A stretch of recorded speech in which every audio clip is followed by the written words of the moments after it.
Historical Airsoft. Today we're going to be taking a look at the AGM MP40. So I purchased this gun off Airsoft Megastore for 120 bucks. You can find it elsewhere for a bit more. This is the cheapest I could find it, and while I'd never shopped from Airsoft Megastore before, it turned out fine for me. I had a friend who recently got a JG M16 from Airsoft Megastore, and there were some things that were different from the one advertised than the one he got. So I don't think I'll be shopping there again. Just found it for cheap and it ended up working out.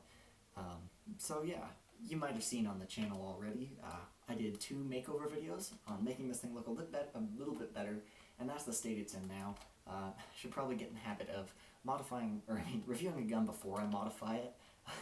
So, you know, oh well though, nothing we can do about it now. So out of the box, this thing does come with a cheap sling, a cheap charger that you don't want to use, the battery, a bag of shit BBs that again you don't want to use, and an unjamming rod. And these are basically the standard things that you'll get with lower quality or lower price AEGs like this one. It's not saying it's a bad gun, but it's a cheaper gun. But so far it's worked well for the amount I paid for it. Starting from the front of the gun, we do have the federally mandated orange tip. I've gone ahead and painted over it because there's not any kind of flash hider that you could find that's just like the real one would have, and it's completely legal in my state.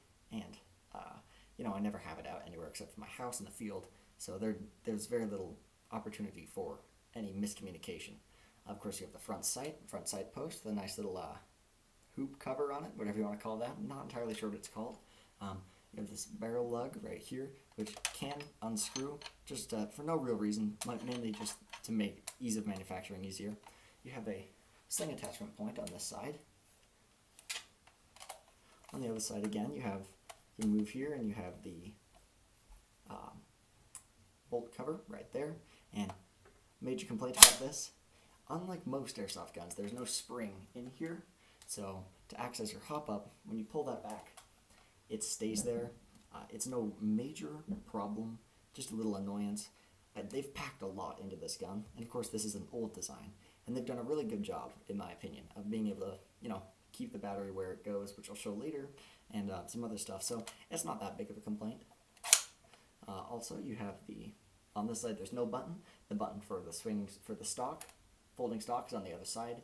You have the bakelite and the trigger, and on the bottom you have the little disassembly button right there, which we'll talk more about in a sec. On the other side, it's identical up on the front. You do have the charging handle right here. Again, there's no spring there, so it's not going to move back for you. And of course you have these rear sights, which I forgot to mention. Talk more about the sights later. And we have the button for the folding stock, just like that. Also, forgot to mention this little friend here, this selector switch, which anyone who knows anything about real history or this real firearm would know this does not exist. So let's talk about externals for a bit. Of course the orange tip is plastic, but everything else along here is all metal. The magazine is metal. Everything up along here is metal. All of this good stuff. The only place that's plastic really is the mock bakelite that you see here that continues down on the grip. Luckily, there is no give here. One problem that I often have with airsoft guns is the pistol grip being loose, but as you can see, this is one piece of metal that just goes right down there, so you'll not have any problems with that. Of course, the trigger guard is metal, so the only real places that you'll see plastic is the bakelite areas, fake bakelite, and this little selector switch. While we're on the topic, let's talk about that little selector switch. So again, it's right here. In this position, it's fire, and in this position, it's semi-automatic. Of course, the real MP40 did not have a semi-automatic mode. The idea of select fire wasn't really a thing there. It was either full auto, semi-auto, or bolt action. There was nothing in between. So on the real one, again, it was stuck in full auto. There are ways. I've seen in Neo035. He's a cool French guy, French reenactor. He also does airsoft stuff. He's done a review on this as well. He talks about a way to cover this up, which I might try and do a video on. But yeah. I have had the opportunity to fire a real MP40, and I can vouch for the fact that that is not there. The real safety is right here on the bottom, this little switch.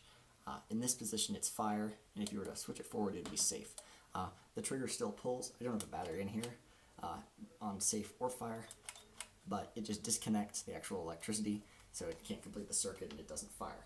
let's talk about the magazine and the magazine release. Of course, it's on the other side. So it's just a simple push button.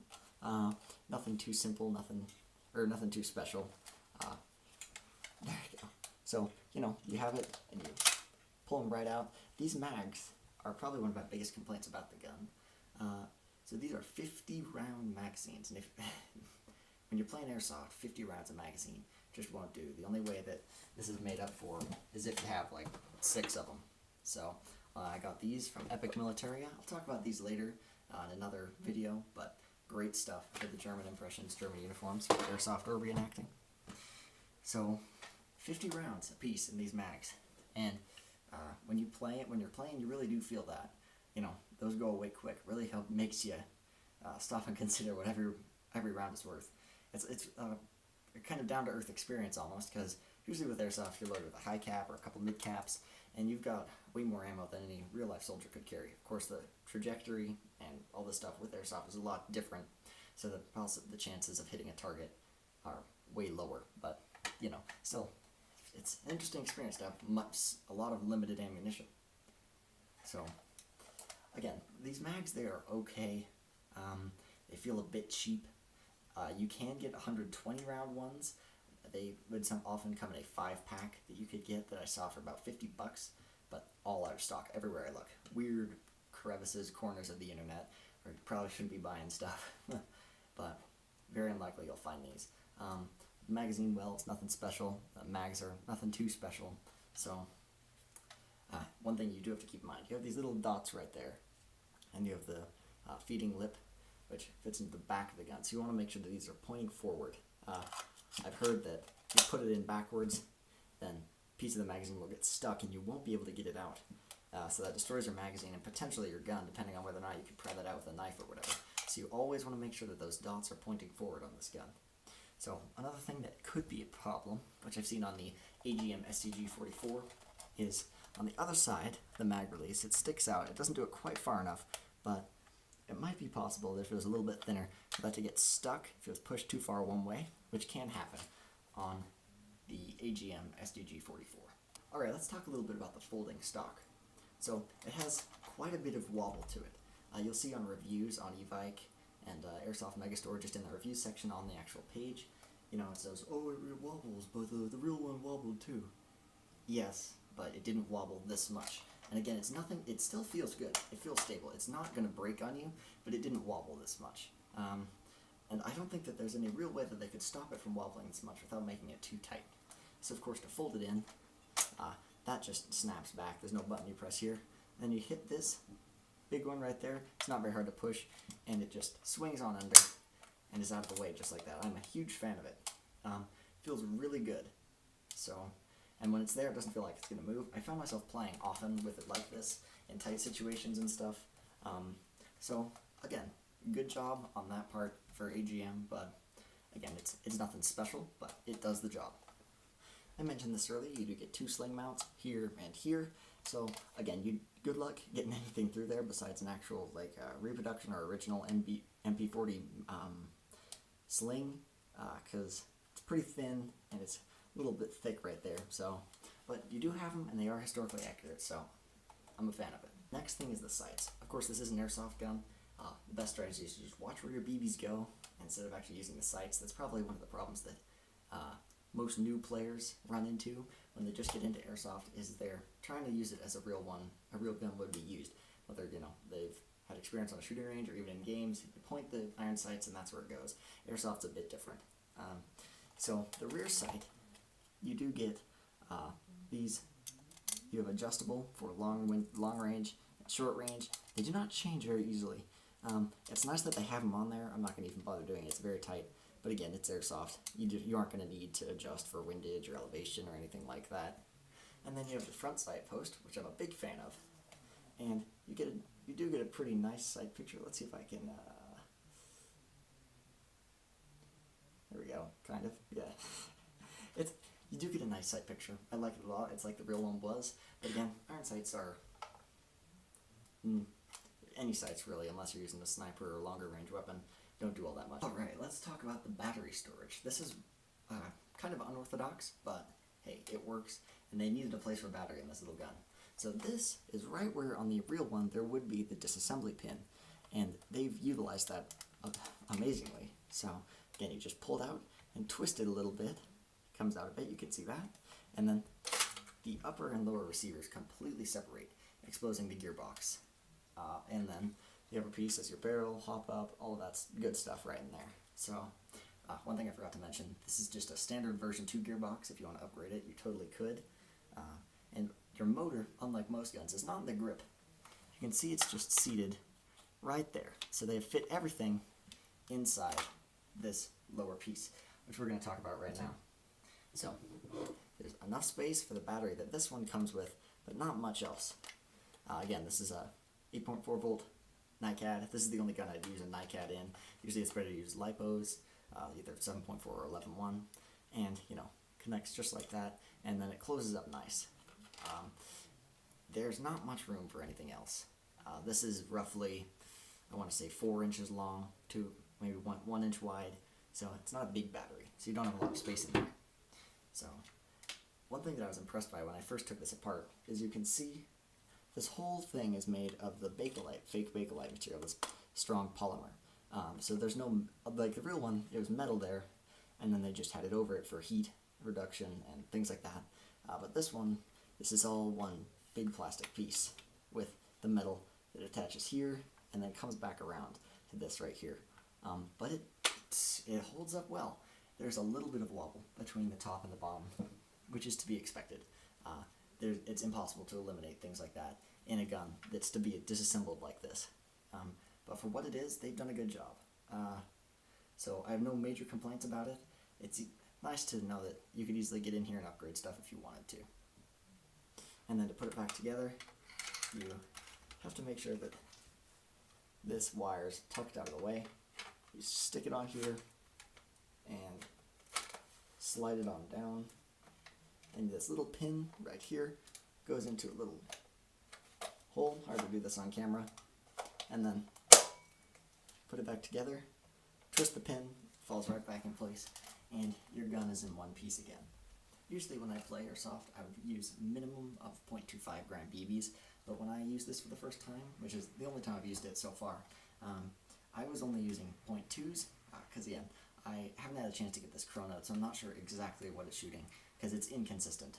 That's one problem with Airsoft in general, is the FPS readings in other reviews you'll see or on websites is inconsistent. So again, I'm not sure how it's shooting. It's shooting fast enough with 0.2s. I was able to get people. The range, again, if you think about the length of the barrel and it's the fact that it was $120, it is nothing phenomenal, but it's not bad either. It kind of forced me to change my playstyle a bit, and I was able to, creep up on people, get some kills that way. A lot of flanking and trying to get behind them, fun stuff like that. So, yeah. So when it comes to actually using this as an airsoft gun, like if you're going to get this as your first airsoft gun, because it is kind of a budget gun, I would not do that.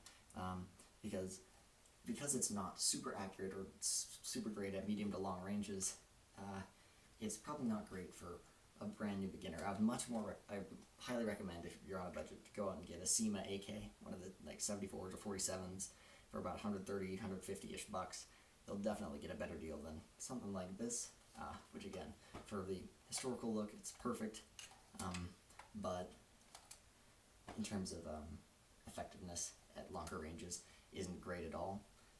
Alright, so the hop-up of this gun, of course, is located under here, and it's a sliding style hop-up, so you would slide it this way for less hop-up and this way for more hop-up. Did I get that right? Okay, this way for more hop, this way for less hop. So again, it's nothing special. It works well. Of course, you need to sort of break it in when you first get the gun, but it worked out for me well when I used this at the field. Alright, so we're doing a shooting test on the MP40. So, of course, we're using a 8.4 volt battery in this. It's no LiPo, nothing special. I wouldn't recommend putting any LiPos in here. We're using 0.20 gram BBs. That's full auto. Of course, this has a semi-auto option, like I mentioned in the review, that the real one did not have. So I'm always just going to stick with full auto. So overall, you've seen the shooting test, you've seen the whole review. Would I recommend this gun? In the end, if you're doing a World War II loadout, I would say yes, because MP40 is classic, and unlike a lot of guns that are made by airsoft companies for World War II, this thing was everywhere in World War II. 1.4 million of them were made, so and again, it's not all that much money, so you're not going to go off blowing up your bank account on it. So there is, I don't remember which company, they do have a gas blowback one for $300, so more than double the price, and I'm sure the quality is much better. But if you're looking into doing a German World War II impression, and you don't want to go off and get like a real blank firing one, or if you're just doing it for airsoft like I am, sure, go right ahead. You can't go wrong with getting this. There's nothing horrible about it. So, not a waste of money. I'm a fan of it, but of course there are things that could totally be better.